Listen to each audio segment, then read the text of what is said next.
भारत का पहला सूर्य मिशन विमान आदित्य L1 सूर्य पृथ्वी L1 के रास्ते पर वापस आ गया है। इसरो ने कहा कि 6 अक्टूबर को अंतरिक्ष यान पर एक प्रक्षेप वक्र सुधार पैंतरेबाजी की गई थी। इसरो ने कहा कि अंतरिक्ष यान स्वस्थ है और सूर्य पृथ्वी लैग्रेंज पॉइंट 1 की ओर बढ़ रहा है। भारत के आदित्य L1 उपग्रह पर आदित्य सौर वायु कण प्रयोग एस्पेक्स नीतभार ने अपने प्रचालन शुरू किए हैं और यह सामान्य रूप से प्रदर्शन कर रहा है। एस्पेक्स में एस्पेक्स सौर पवन आयन वर्णक्रम मापी स्विस एंड स्टेप्स तापीय और ऊर्जावान कण स्पेक्ट्रोमीटर, ये 2 अत्याधुनिक उपकरण शामिल हैं। स्टेप्स उपकरण 10 सितंबर 2023 को प्रचालनशील था। SWIS उपकरण को 2 नवंबर 2023 को सक्रिय किया गया और इसने इष्टतम निष्पादन का प्रदर्शन किया है। स्विस उल्लेखनीय प्रत्येक 360 डिग्री दृश्य क्षेत्र के साथ 2 संवेदन इकाइयों का उपयोग करते हुए एक दूसरे के लंबवत विमानों में संचालित होता है। उपकरण ने सौर पवन आयन, मुख्य रूप से प्रोटॉन और अल्फा कणों को सफलतापूर्वक मापा है। नवंबर 2023 में 2 दिनों में संवेदक में से एक से प्राप्त एक नमूना ऊर्जा हिस्टोग्राम प्रोटॉन H+ और अल्फा कण 2 गुना आयनीकृत हेलियम He2+ काउंट में भिन्नताओं को दर्शाता है। इन विविधताओं को नामीय एकीकरण समय के साथ दर्ज किया गया, जो सौर पवन व्यवहार का एक व्यापक परिदृश्य प्रदान करता था। SWI की दिशात्मक क्षमताएं सौर पवन प्रोटॉन और अल्फा के सटीक माप को सक्षम करती हैं, जो सौर पवन गुणधर्मों, अंतर्निहित प्रक्रियाओं और पृथ्वी पर उनके प्रभाव के बारे में लंबे समय से लंबित प्रश्नों का समाधान प्रस्तुत करने में महत्वपूर्ण योगदान देती है। प्रोटॉन और अल्फा कण संख्या अनुपात में परिवर्तन, जैसा कि स्विस द्वारा देखा गया है, सूर्य पृथ्वी लैग्रेंज पॉइंट L1 पर कोरोनल मास एजेक्शन CMI के आगमन के बारे में अप्रत्यक्ष जानकारी प्रदान करने की क्षमता रखता है। उन्नत अल्फा 2 प्रोटॉन अनुपात को अक्सर L1 में अंतर्ग्रहीय कोरोनल मास इजेक्शन ICMI के मार्ग के संवेदनशील चिन्हों में से एक माना जाता है और इसलिए अंतरिक्ष मौसम अध्ययन के लिए महत्वपूर्ण माना जाता है।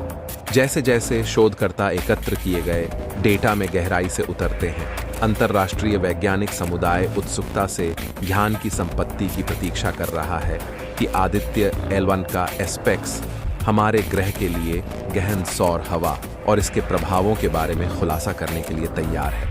आदित्य L1 अंतरिक्षयान पर आदित्य PAPA के लिए प्लाज्मा विश्लेषक पैकेज सौर पवन इलेक्ट्रॉनों के प्रवाह और आयनों के प्रवाह की निगरानी के लिए एक ऊर्जा और द्रव्यमान विश्लेषक नीतभार है, जिसमें 2 संवेदक अर्थात क्रमशः सौर पवन इलेक्ट्रॉन ऊर्जा जांच स्वीप और सौर पवन आयन संरचना विश्लेषक स्वीकार लगे हैं। आदित्य L1 के बारे में एक नई अपडेट निकल के सामने आ रही है। इसमें एक नई फोटो शेयर की है। ये देखने के लिए आप हमारे वीडियो पर पूरा बने रहे।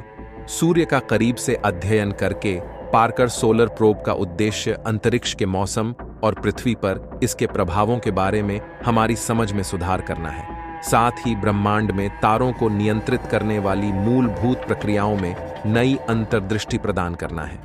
पार्कर सोलर प्रोब इस समय धनु राशि में है। आदित्य L1 मिशन के लिए L1 का चुनाव महत्वपूर्ण है। L2 और L3 के विपरीत जो अस्थिर हैं, L1 सूर्य का निर्बाध दृश्य प्रदान करता है, जो इसे सौर अवलोकन के लिए एक आदर्श स्थान बनाता है। L4 और L5 बिंदु स्थिर होते हुए भी सूर्य का उतना लाभप्रद दृश्य प्रदान नहीं करते हैं।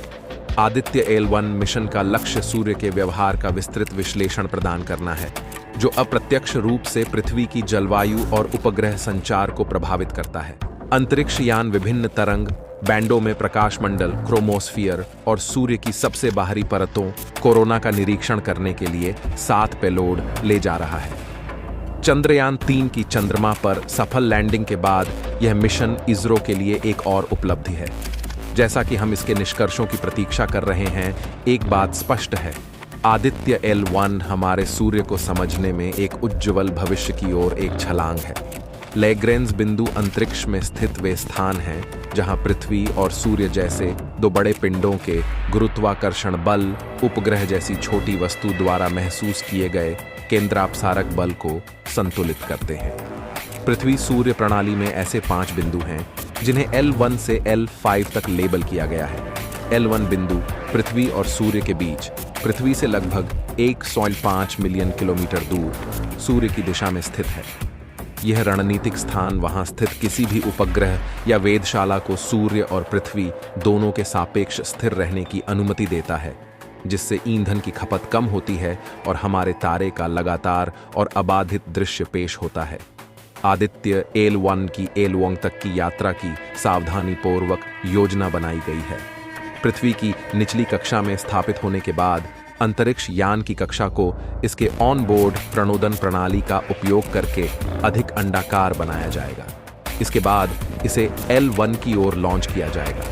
यह प्रक्षेप पथ मिशन की सफलता को अनुकूलित करते हुए न्यूनतम ईंधन खपत सुनिश्चित करता है। भारतीय अंतरिक्ष अनुसंधान संगठन इसरो ने घोषणा की कि सूर्य का अध्ययन करने के लिए भारत के पहले अंतरिक्ष आधारित मिशन आदित्य L1 ने गुरुवार के शुरुआती घंटों में अपना चौथा पृथ्वी संबंधी युद्धाभ्यास सफलतापूर्वक पूरा कर लिया।